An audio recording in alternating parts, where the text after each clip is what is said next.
fl-Spiritu Santu, il-grazzja ta' Sidna Ġesu Kristu l-imħabba ta' Alla u l-għaqda fl-Spiritu Santu tkun ma'kom il-koll. Edin nofru dan is-sagrifiċċju tal-Quddisa għar-Ruħ Marija Antonija u Giuseppe Camilleri. Llum eżjes edin namlu il-festa tal-Madonna tal-Karmlu, l-Olja tal-Karmelu. Tfakkarna fl-importanza, fil-bżonn li aħna nitelgħu fuq il-Olja. Xi tfisser titla fuq il-Olja? Titla fl-oli tinqata mill-art, tinqata mid-djar, mill-irħula u titla l-fuq biex fiskiet inti tagħmel esperjenza ta' Alla. Il-Madonna dik li qed tistedinna biex aħna il-koll nagħmlu esperjenza f'ħajjitna tal-imħabba ta' Alla. U din tista' sseħħ biss minn kemm jiena u int nagħti spazju u ħin lil Alla biex nisimgħu. Ejjew għalhekk nitħejjew tajjeb għal din iċ-ċelebrazzjoni qaddisa. Fil-waqt li narfu n-nuqqasijiet tagħna nitolbu maħfra lil Alla.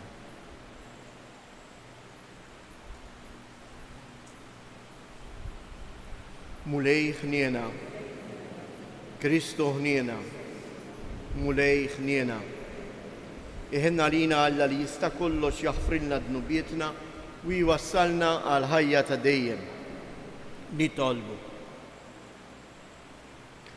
Għamel mulej li l-Verġni Glorjuża Marija, Om u Sultana tal-Karmelu, tidħol għalina quddiemek bit-talb qawwi tagħha, tibqa' dejjem tħarisna biex naslu għand dak li huwa l-muntanja vera tagħna. Ibnek Ġesu Kristu Sidna li huwa Alla u li miegħek jgħix u jisaltan flimkien mal-Ispiritu Santu għal dejjem ta' dejjem.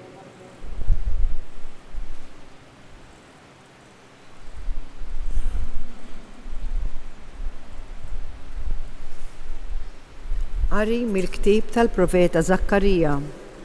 Għajjad bil-ferħ u nfex fil-għena bin Sion, għaliex arani ġej biex nammar f'nofsok, oraklu tal-mulej, u kotra kbira ta' ġnus jingħaqdu dakinhar mal-mulej.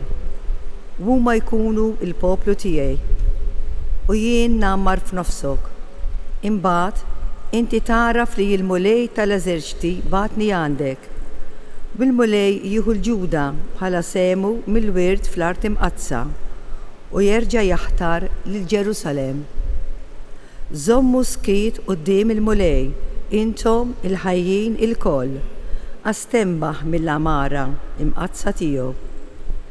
Il-kelma tal-mulej. Sar responsorjali u ngħidu flimkien is-setani għamel miegħi ħwejjeġ kbar. Ruħi tfaħħar il-kobor tal-mulej, l-ispirtu tiegħi jifraħ falla s-salvatur tiegħi, għax hu xieħed għajnejh fuq iċ-ċokon tal-qaddejja tiegħu. Iva minn issa l-qudiem kull nisel jibda jsejjaħ li ħinja. Għax is-setani għamel miegħi ħwejjeġ kbar, qaddis u l-isem tiegħu, il-ħniena tiegħu tinfirex kull żmien fuq dawk li jibżgħu minnu. U wera il-qawwa ta' driegħu, xerret il-dawk li huma mkabbra f'qalbhom, nissel is-setanem fuq it-tron tagħhom u wolla li ċkejknin, mela b'kull ġid lil minu bil-ġoħ u l-onja bagħthom il-barra b'xejn. Ħaħsib Iżrael għaddej tiegħu għax ftakar fil-ħniena tiegħu bħalma wiegħed lil missirijietna bris Abraham u nislu għal dejjem. Inqumu bil-wifqa.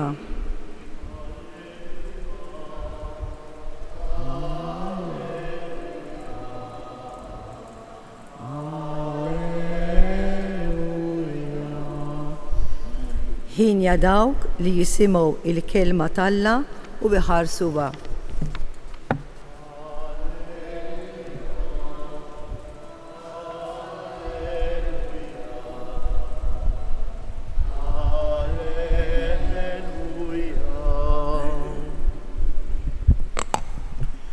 Il-mulej ma'kom. Qari mill-Evanġelju skont San Mattew. Kif kien għadu ikellem lin-nies, ġew ommu u ħutu, waqfu barra u fittxew li jkellmuh. Iżda xi ħadd qallu ara ommok u ħutek qegħdin barra ifittxu li jkellmuk. Iżda hu wieġeb lil dak li kellmu u qallu: min hi ommi u min huma ħuti? Imbagħad mettidu lejn id-dixxiepli tiegħu u qal: dawn ara huma ommi u ħuti. Għax kull min jagħmel ir-rieda tal-Missier li hu fis-smewwiet, dak huwa ħija u oħti u ommi. Il-kelma tal-mulej.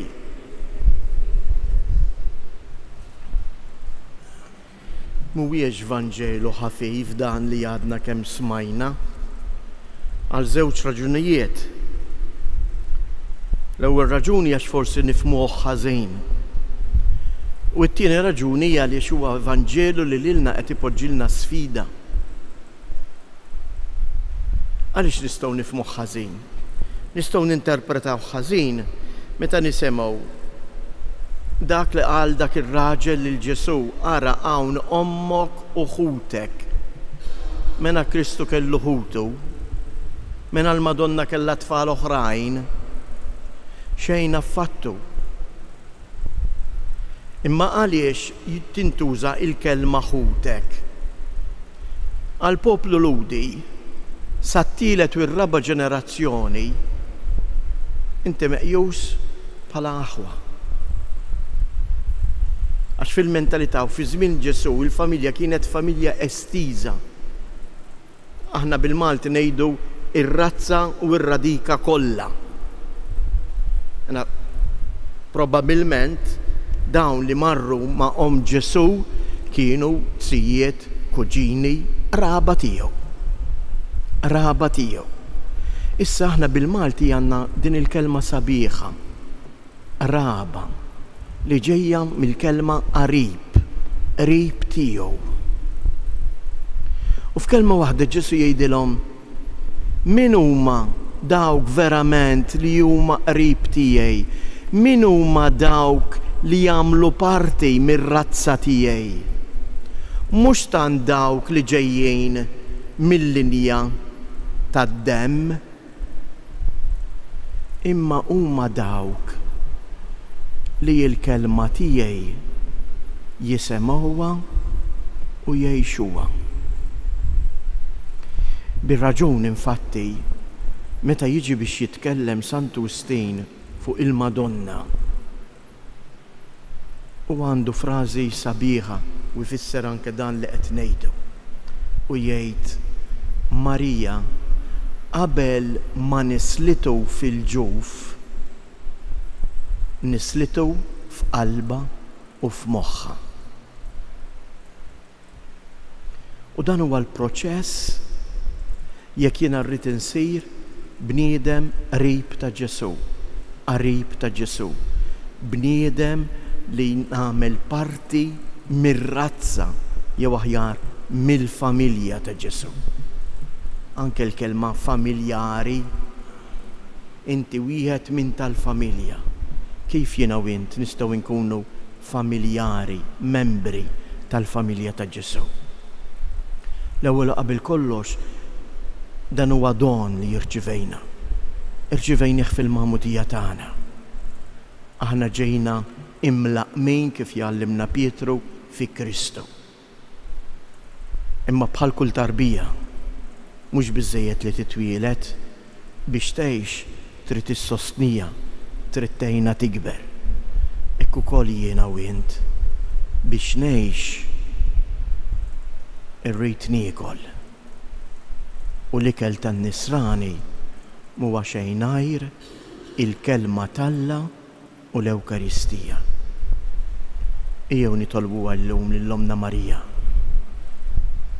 dik li hija mimlija bi Kristu ħaj, biex tenna biex aħna wkoll inkunu dejjem aktar membri ħajjin tal-familja ta' Ġesu.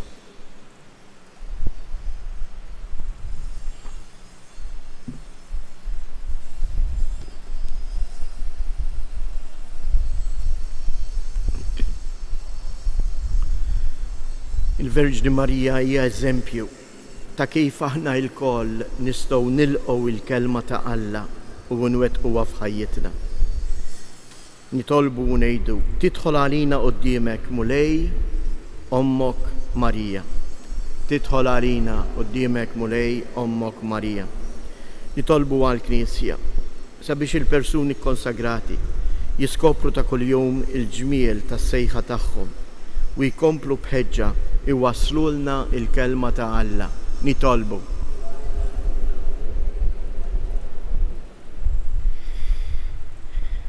L-olja tal-Karmelu kif tafu tinsab fl-Art Imqazza. Dik l-olja fejn l-ewwel patrijiet kienu jħallu darhom imorru jgħixu f'eremitaġġ biex hemmhekk jagħmlu esperjenza ta' Alla fi smieħ fil-qari tal-kelma ta' Alla. Ejjew nitolbu għas-setanin tal-art biex fl-Art Imqazza terġa' mill-ġdid tibda s-saltan il-paċi, il-waqfien minn kull gwerra. Nitolbu.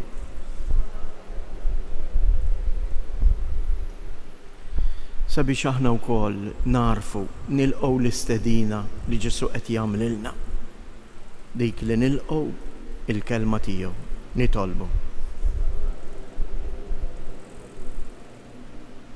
Għamil mulej li aħna nuru tassew li aħna familjari tiegħek billi nilqgħu il-kelma tiegħek u narfu ngħixuha bejnietna fl-imħabba reċiproka. Nitolbu. Fiskiet nitolbu għal-morda tagħna, għal dawk li qegħdin isegwuna kemm fuq il-mezzi soċjali tas-santwarju kif ukoll fuq UTV.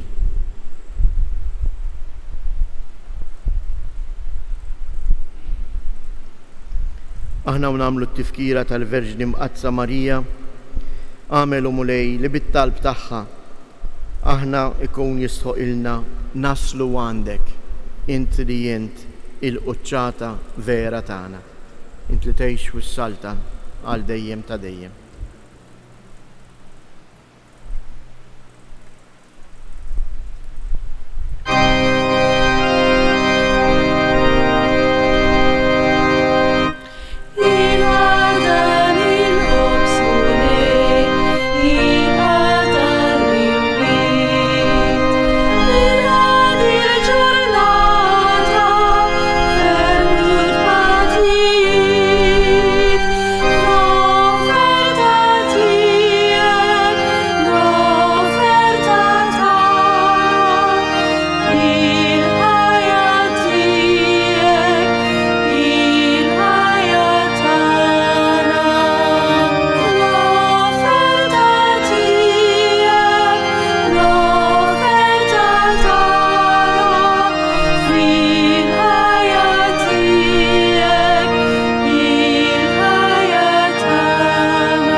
Tolbuħuti biex dan is-sagrifiċċju tiegħi u tagħkom ikun joġob lil Alla l-Missier li jista' kollox.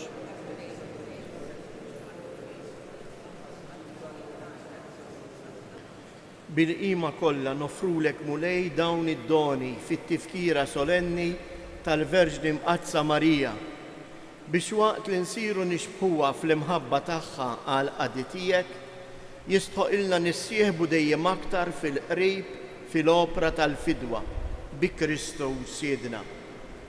Il-mulej ma'kom, nerfgħu qlubna il fuq, niżżu ħajr lill-mulej Alla tagħna.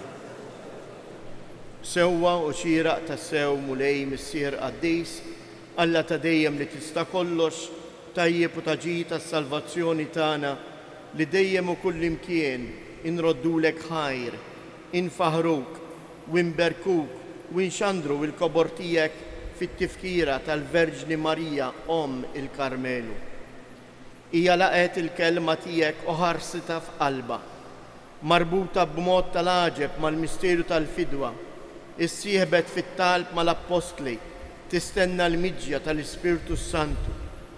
Bħala spiritwali tal-bnedmin kollha, tieħu ħsieb b'imħabba ta' il-kotra ta' Olida u hija għalina sinjal ta' faraġ u ta' tama żgura fit-triqtna lejn is-sema sa ma naslu għal glorja tas-sebħ tiegħek. Fija bħala eżempju l-aktar safi u perfett nikkontemplaw bil-ferħ dak li nixtiequ u nittamaw li jinkunu fil-Knisja tiegħek. Għalhekk flimkien mal-anġli u l-qaddisin kollha infaħruk u bla għeda intennulek. Għaddejs, għaddejs, għaddejs. Mulej Alla tal-eżext, ismewtu l-art mimlija bil-glorja tiegħek u sanna fil-għola ta' smewiet, imbirek minn ġej fisem il-mulej u sanna fil-għoli ta' smewiet. Għaddejs ta' sewint mulej inti lajn ta' kull qudusija, għaddis għalek li tolbu dawn l-offerti bil-barka tal-Ispirtu tiegħek biex isiru għalina il-ġisem u id-dem ta' Sidina Ġesu Kristu, li meta kien se jingħata biex mir-rajħ ibati ħal ħobs radd il-ħajr qasam tal id-disċipli tiegħu u qal: ħudu u kulu il-kol minn dan, għax dan huwa ġismi li jingħata għalikom.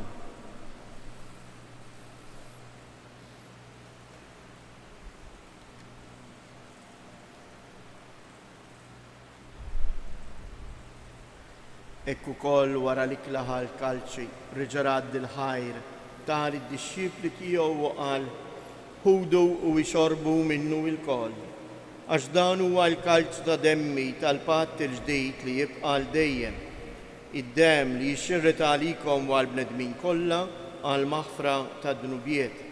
Għamlu dan tifkira tiegħek.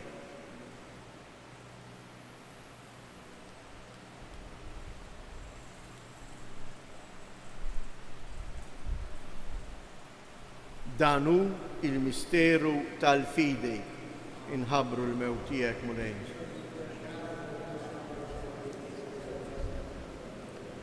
Għalhekk aħna nagħmlu dan tifkira tal-mewt u l-qawmien ta' Sidna Ġesu Kristu, nofrulek mulej il-ħobs tal-ħajja u l-kalċ tas-salvazzjoni u rroddulek ħajr għaliex oġbok tilqana hawn quddiemek biex naqduk.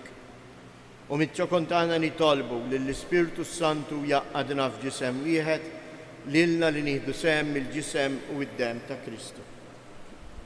Ftakar mulej, fil-Knisja tiegħek imxerda mad-dinja kollha. Wettaqa fl-imħabba, fl-imkien mal-Papa Franġisku, mal-Isqoftana Anton, l-isqfijiet u l-ministri tiegħek kollha. Ftakar ukoll f'ħutna li raqdu bit-tama tal-qawmien, ftakar fil-mejtin kollha, daħħalhom quddiemek fid-dawl tas-sebħ tiegħek. Ħenna lina l-koll nitolbuk, għati lilna wkoll il-wirt tal-ħajja ta' dejjem, flimkien mal-Verġni mqazzhom Malla Marija, mal-Apostli u l-qaddisin kollha li jgħixu fil-ħbiberija tiegħek sa mill-bidu tad-dinja. Għamel li magħhom, infaħruk u nsebħuk b'Ġesu Kristu ibnek. Bi Kristu, ma' Kristu u fi Kristu. Jingħata lilek għala missier li tista' kollox, flimkien mal-Ispirtu Santu, kull ġieħu glorja għal dejjem ta' dejjem. Jew nitolbu kif għallimna u ridna nagħmlu li bentalla għas-salvazzjoni tagħna. Missierna li inti fis-smewiet, jitqaddes ismek, tiġi salt nagħtek, ikun it-tritjent kif is-sema hekk da fl-art. Ħobżna ta' kuljum għatina llum, aħfrilna dnubietna, bħalma naħfru l-minuħati għalina, u la ddaħħalniex fit-tiġrib iżda eħlisna mid-deni. Eħlisna nitolbuk mulej minn kull deni, għatina fit-tieba u l-ħnina tiegħek il-paċi fi żmienna, biex inkunu ħielsa dejjem mid-dnub u imħarsa minn kull inkwiet, aħna u nistennew nittamaw ilejna u l-miġja tas-Salvatur tagħna Ġesu Kristu. Mulej Ġesu Kristu li jgħid lill-Apostli tiegħek inħallilkom isliem, nagħtikom isliem tiegħi, la tħares lejn dubietna, iżda ħares lejn il-fidi tal-Knisja tiegħek Għatija esliem u laqda li jien trid fija, jien tu tgħix wis-saltan għal dejjem ta' dejjem. Il-paċi tal-Mulej tkun dejjem magħkom. Għatu l-paċi lil xulxin.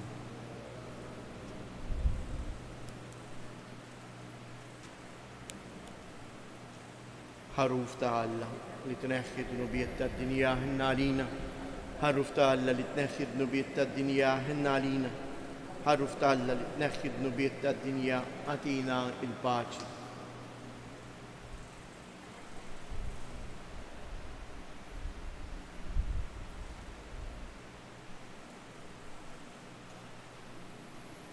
Danu l-ħaruf ta' Alla, danu li jneħħi d-nubiet tad-dinja. Ħen jindawk li huma mistiedna għall-ikla tal-ħaruf.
Il-qajna l-Mulej u ġifina biex jibdilna fieħ.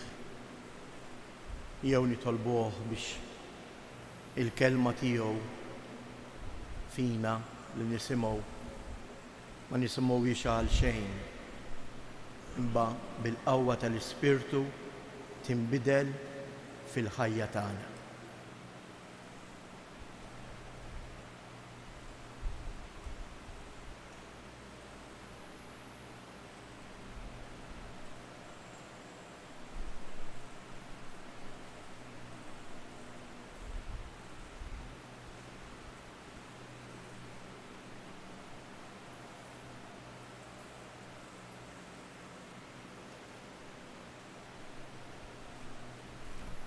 Nitolbu